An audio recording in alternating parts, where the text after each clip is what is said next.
Timnas semakin matang, adakan game internal, Mauro Zylstra dan Earl Romney cetak gol berkelas. Pelatih hingga media Arab Saudi keheranan kenapa supporter Indonesia bisa membanjiri Jeddah. Patrick Kluivert dibuat sangat bahagia. Ilken Bagot tiba-tiba muncul di sela-sela persiapan Timnas vs Arab Saudi. Tiba di Jadi, Jai Itzes dan Neisen Joaon langsung gabung sesi latihan Timnas. Serta beberapa berita Timnas Indonesia hari ini. Selengkapnya hanya di Kickoff Football.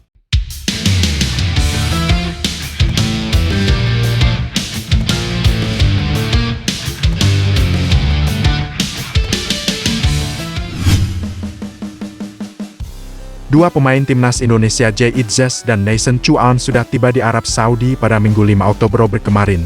Keduanya menyusul rekan-rekannya di Timnas Indonesia untuk melakoni duel maha penting di putaran 4 kualifikasi Piala Dunia 2026 zona Asia.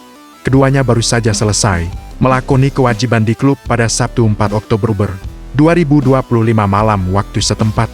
Sementara, kedatangan para pemain abroad akan bertahap. Hal ini disesuaikan dengan jadwal masing-masing pesepak bola dengan klubnya masing-masing.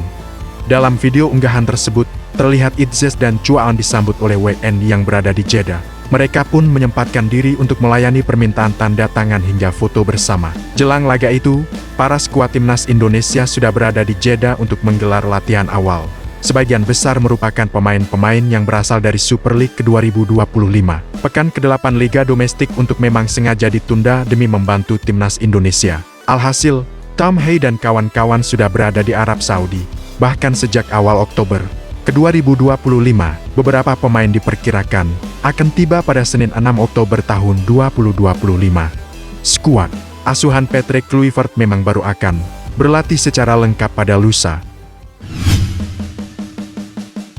Penyerang Timnas Indonesia, Earl Romney, berbagi kisah tentang usahanya untuk sembuh dari cedera agar bisa bergabung dengan skuad Garuda di kualifikasi Piala Dunia ke-2026.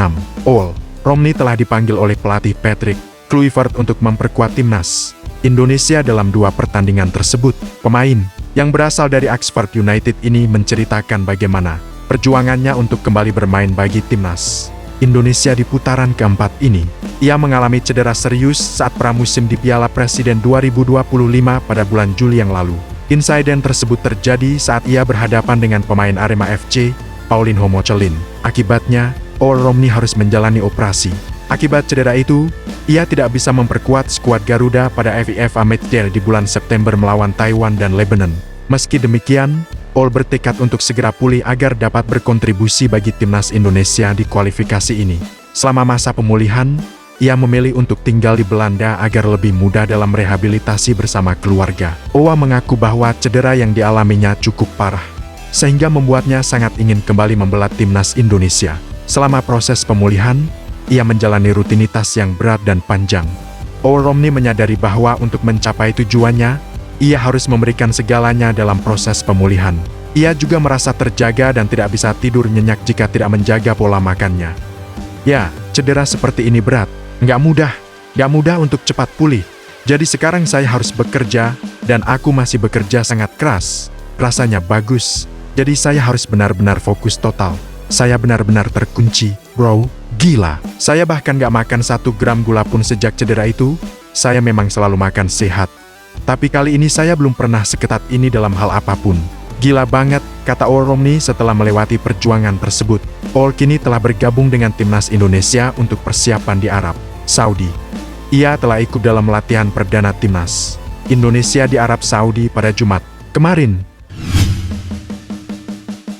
Menjelang laga krusial menghadapi Timnas Indonesia pada babak kualifikasi Piala Dunia 2026, analis olahraga Abdulaziz Al-Ghayamah memberikan peringatan keras terhadap performa tim nasional Arab Saudi dalam program olahraga V90. Al-Ghayamah menekankan bahwa hasil imbang tidak lagi bisa diterima. Menurutnya, tim-tim Asia kini menunjukkan perkembangan signifikan, sementara penampilan skuad Al-Akhdar cenderung menurun. Selain itu, ia menyoroti kurangnya jam terbang beberapa pemain yang jarang tampil reguler di klub masing-masing.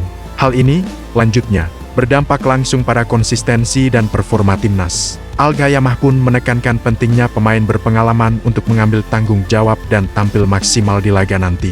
Sementara itu, Pandit Arab Ibrahim Al-Ankari memberikan peringatan keras kepada Hervé Renard. Ia mengingatkan bahwa laga menghadapi skuad Garuda tidak akan berjalan mudah, bahkan menyebutnya sebagai pertandingan yang sangat sulit. Dalam tayangan program olahraga populer Aksien Mawalid, Al-Ankari menegaskan bahwa timnas Indonesia bukan lagi lawan yang bisa diremehkan.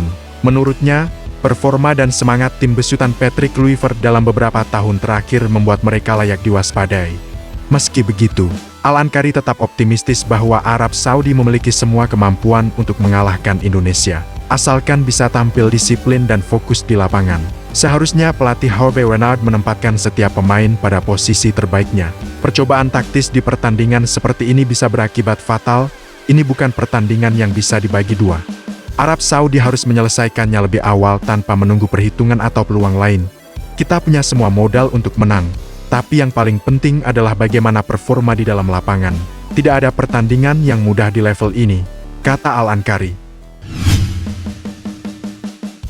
Mark Klok akhirnya kembali mendapat kepercayaan dipanggil membela timnas Indonesia saat ditangani oleh Patrick Kluivert. Hal itu tentu menjadi lecutan motivasi agar ia bisa kembali tampil prima. Mark Klok juga menambahkan ambisinya bersama timnas Indonesia, yaitu ingin membawa skuad Garuda lolos ke putaran final Piala Dunia 2026 di Kanada, Meksiko dan Amerika Serikat. Sebuah ambisi yang membutuhkan tekad kuat dan performa konsisten. Timnas Indonesia setidaknya butuh 2 kemenangan lagi untuk bisa memastikan 1 tiket lolos ke Piala Dunia ke 2026.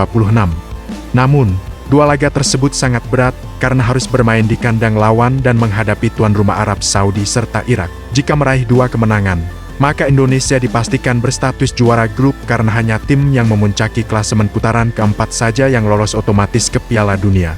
Mark Klok menyadari bahwa pertandingan akan berlangsung tidak mudah. Apalagi 2 tim tersebut adalah raksasa sepak bola Asia, maka dibutuhkan kerja keras dari seluruh elemen tim. Selain kerja keras, Kapten tim Persib Bandung itu juga tidak menampik bahwa ia dan seluruh rekan setim di timnas membutuhkan dukungan dari seluruh masyarakat Indonesia.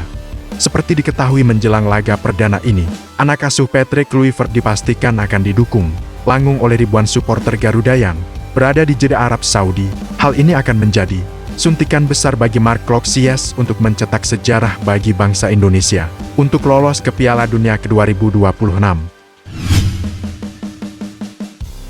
Ilken Bagat akhirnya muncul ke publik setelah dicoret Patrick Kluivert dari timnas Indonesia.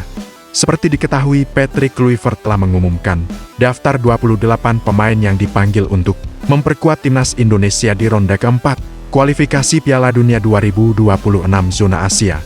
Dalam daftar 28 pemain yang dipanggil Patrick Kluivert ke timnas Indonesia, beberapa nama langganan tim Merah Putih tidak dipanggil. Mereka diantaranya Marcelino Ferdinand dan Miss Helgos, Ivo Jenner, Rafael Struijk, Asnawi Mangkualam, dan Pratama Arhan yang telah menjadi bagian dari tim Merah Putih bertahun-tahun pun tak dipanggil.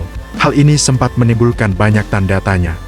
Selain itu, salah satu nama yang cukup disesalkan tidak dipanggil oleh pelatih asal Belanda tersebut adalah Ilken Bagat.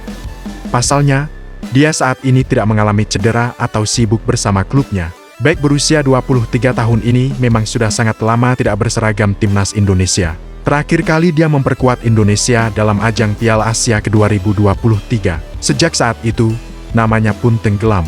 Ilken Bagat sebenarnya sempat mendapat panggilan jelang pertandingan melawan Australia dan Bahrain pada Maret tahun 2025 lalu.